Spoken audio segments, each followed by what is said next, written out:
What's up guys, it's Colt from the Tech Reviewer, and this is Canon's new 7D Mark II.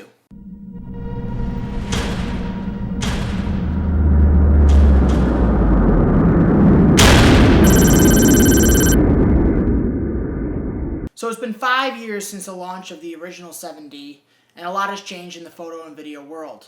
Finally, Canon has come out with a follow-up to the 7D, and it has lots of great improvements at an affordable price point. This review will focus strictly on the 7D Mark II in a video aspect, but I do have a full written review in the photo and stills section of the 7D, which I'll link to in the description below. So a little about me: I regularly shoot on the 5D Mark III and the GH4. These are two competitors to the 7D Mark II, so I'll be comparing them head-to-head versus the 7D Mark II in a few tests later on in this review. I want to give a special thanks out to the people at B&H Photo who lent me this camera for the past couple of weeks in order to make this review possible. First off, I'm going to touch upon some of the video-related features that the 7D Mark II has. The improved 20.2 megapixel APS-C sensor gives it a 1.6 crop factor, which is standard in any APS-C sensor for Canon, and you also get better low-light performance and better dynamic range. The body hasn't changed much, but it's still weather-sealed just like the original, and that makes it great for shooting video in all types of climates or weather conditions, as you don't want to ruin your gear when you're out on a shoot if it starts raining. So two changes you get with the 7D Mark II is the dual media card slots. Now you have a SD card slot as well as a compact flash slot. The original only had a compact flash, which obviously having two card slots is much better for video, gives you double the storage, and allows you to go seamlessly from shot to shot without worrying about running out of space. Additionally, the battery has changed. It ships with an LPE6N battery, which the original was an LPE6 battery. The LPE6N has a slightly higher battery capacity, giving you slightly longer battery life, but in the grand scheme of things, it's not that much, and you can still use the LPE6 batteries if you happen to have an older camera like the 7D, the 70D, or the 5D, which all runs using the standard LPE6. This is the first Canon DSLR under $5,000 that's capable of shooting 1080p at 60 frames per second. The only other Canon DSLR that can handle this is the Canon 1DC, which is $6,800. So in the grand scheme of things, you're getting a lot of new performance specs for the price. So Canon DSLRs traditionally shoot in the .mov format, which is a great file type, but it's not as versatile as one such as the MP4 file format. So with this DSLR, you get to shoot in either, and that is a first for Canon DSLRs. There are three different video compression modes: IPB, All-I, and All-I Light. The All-I is the least compression, which ends up in the largest file type and gives you the greatest versatility in post. Below that, you get the IPB format, which is available in both MOV and MP4, and it compresses the files further, which means they're smaller, but you have less room to manipulate them in post. Lastly, there's an all-new IPB Light codec, which allows you to heavily compress the video, which obviously is not great for editing, but it's perfect for a situation where you only have one memory card on you and you want to get hours of video recording on that one card. This will allow you to do that, although you will sacrifice the ability to edit it in post and have, the ability to really dig deep and make a lot of changes and have it still look good. So one of the biggest selling points of the 7D Mark II is the dual pixel autofocus that was originally debuted in the 70D.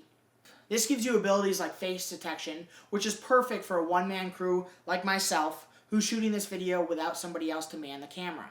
The downside of the 7D Mark II running this autofocus is that the touchscreen on the 70D was much more intuitive and easier to use. Relying on this little microcontroller to choose autofocus points is much more troublesome than just simply tapping the screen, and it doesn't obstruct your camera and doesn't vibrate like it does when you try to use this microcontroller. Additionally, the dual pixel autofocus has the ability to adjust your focus speed for rack focusing. This is something you could not do with the 70D. The 70D, once you click from one autofocus point to another, it has a defined autofocus speed. This one, if you want it to focus slower automatically, you have the ability to adjust the speed within the menu. This is perfect for someone who likes to shoot a lot of rack focus shots and wants to have a slow transition from one subject to another. Now that I've talked about the notable features for the 7D Mark II in terms of video, let's get on to some actual video content and you can see it perform.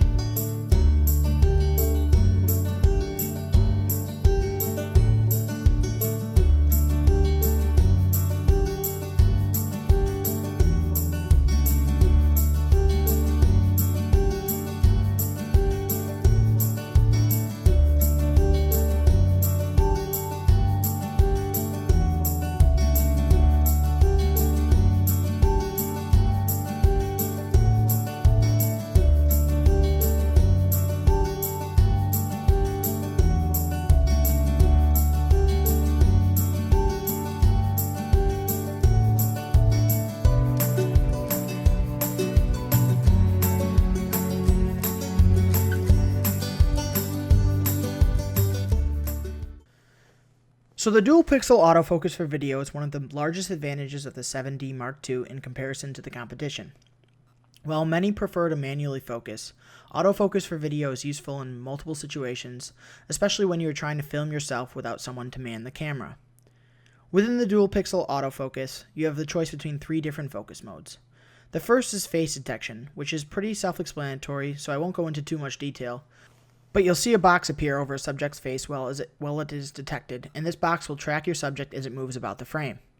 If there is no face detected within the frame, the AF will automatically default to the next mode, which is called Flexi Zone. This mode allows focus of a wide area up to 31 autofocus points, and it will automatically select for you, or you can switch to manually choose from one of 9 predefined zones. The last zone is called Flexi Zone Single, and as you probably guessed it, this allows the ability to focus on a single AF point, which can be manually adjusted to your liking. As I expressed earlier, I much prefer the 70D's touchscreen for use with the dual pixel AF technology, as you can easily switch from one AF point to another by simply gently tapping the touchscreen, whereas the 7D Mark II requires the use of the microcontroller, which can cause the camera to vibrate while in use. I did find a setting in the menus called Silent Control, which is supposed to allow you to tap the touchpad on the quick control dial for quieter AF selection, although I could not get it to function properly on my demo unit. Hopefully there's a firmware update in the future that will fix this problem. Rack focusing is one of the most useful moves you can pull off with the dual pixel autofocus system, as it takes care of the precise movements for you and you can manually control how fast or how slow the AF will take to transition from one subject to another. While it may not be the most consistent or smooth as a skilled videographer, it surely will be helpful for the less experienced consumer. Many would say that the face tracking technology is arguably the best in the business, so I decided to pair it up against my GH4 in a side-by-side comparison test to see which would be the most accurate within the same shooting environment.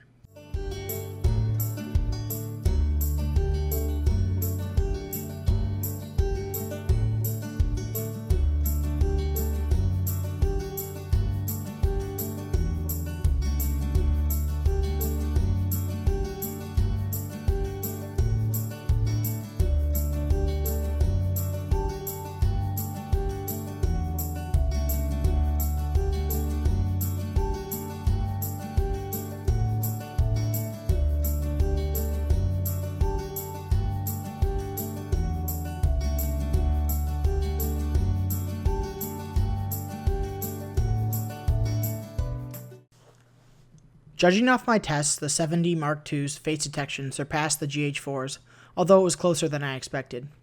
The GH4 did do some slight hunting when moving closer or farther away from the camera, whereas the 7D stayed fairly consistent throughout all of my movements. In this test, I've got to give it to the 7D Mark II.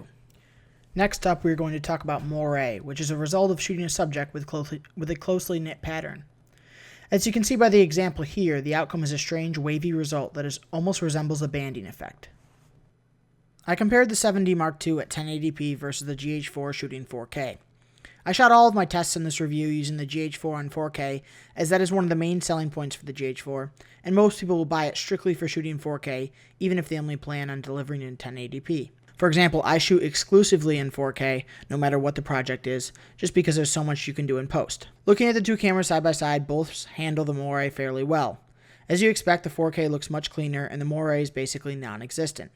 After punching into 200%, you can see some effects of this on the checkered pattern and the 7D Mark II. Although this is still noticeably better than some older Canon models, so I cannot complain too much. If you're worried about Moire, the GH4 and 4K will be the better choice, but the 7D Mark II handles it reasonably well and it shouldn't be a huge factor.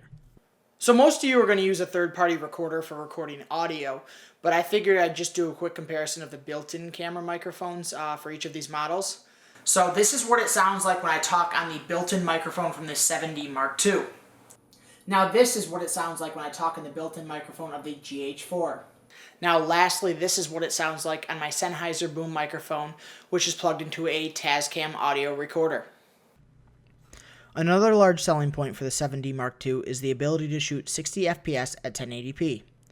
This is great for shots that you'd like to be able to slow down in post. However, this feature does come with two rather large limitations.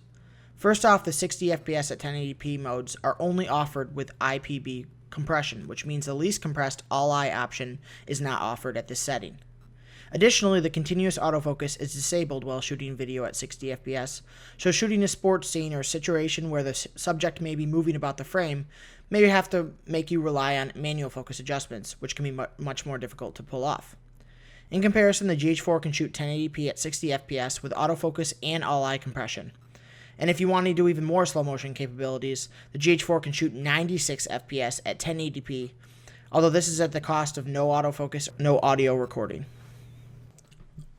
Now comes one of the most important tests, the high ISO or low light performance. I see a lot of people uploading videos with these types of tests, and everyone seems to complain in the comments about how the test was done.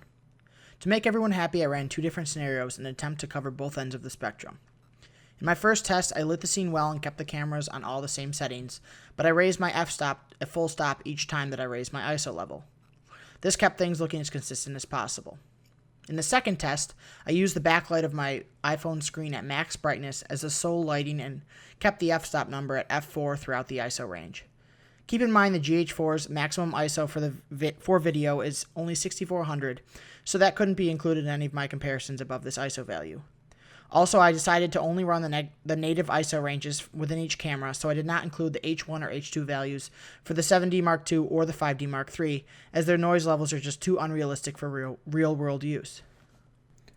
By looking at the footage comparison side by side, it is pretty obvious that the GH4 is the clear loser in low-light situations. The 7D Mark II performed well all the way up to a 6400 ISO, and the 5D Mark III held on strong even throughout the five-figure ISOs. When you take into consideration that the 5D Mark III is almost double the price of the 7D Mark II, I'd expect the 7D Mark II to fall short to its older sibling, and its performance is still impressive.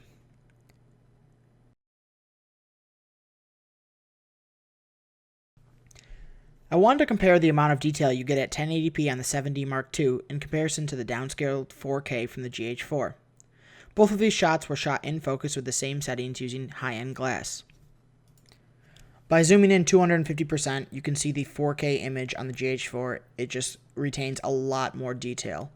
You can see the individual hairs in front of the eye, the individual fibers along the nose area, and you can even see detail on the red fabric in the back of the animal. Now comparing these two shots, you can see the text on these product boxes are much clearer on the GH4. When you zoom into 200%, this is even more evident. Let me remind you, this is shot in focus. The 7D Mark II is in full focus. The 4K just retains that much more value, so it's really an unfair competition between the two. Lastly, I compare the two in a very non-scientific rolling shutter test. Both cameras showcase the notable jello effect during a whip pan, and I wouldn't consider either of them to be handling this type of fast movement very well. If you look really closely, you'll see the GH4's 4K image on the left has slightly less rolling shutter, although it is a marginal difference, and both cameras still noticeably suffer from this type of situation. To conclude this review, I can say the 7D Mark II is an excellent improvement over the original 7D.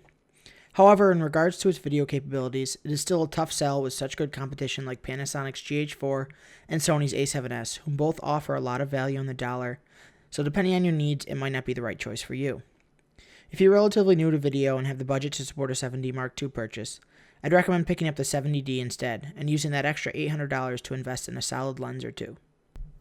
If you're considering picking up a 7D and you're a serious amateur professional, aka you make money from your work, I'd only recommend it for video if you absolutely need the dual pixel autofocus, or you can only afford a single camera that you wish to use for both professional video and photography. Otherwise, I think it is a safer bet to pick up the GH4 or save up for the A7S, as they are much more superior with better video performance, plus the additional features like flatter profiles, zebras, histogram overlays, and focus peaking. If you have already invested a hefty sum in Canon glass, don't fret. While they aren't cheap, you can do what I did and purchase a Metabones adapter or speed booster, which will allow you to use Canon EF lenses on these two models, and in the GH4's case, it will also improve the crop factor and let more light into the sensor. As always, thanks for watching, and click through to our full review via the link in the description below to get more info about the 7D Mark II's photo capabilities. Due to the heavy amount of YouTube trolls, I have disabled the comment section below this video, although I encourage anyone with a legitimate question or comment to visit the written review and use the comment section there.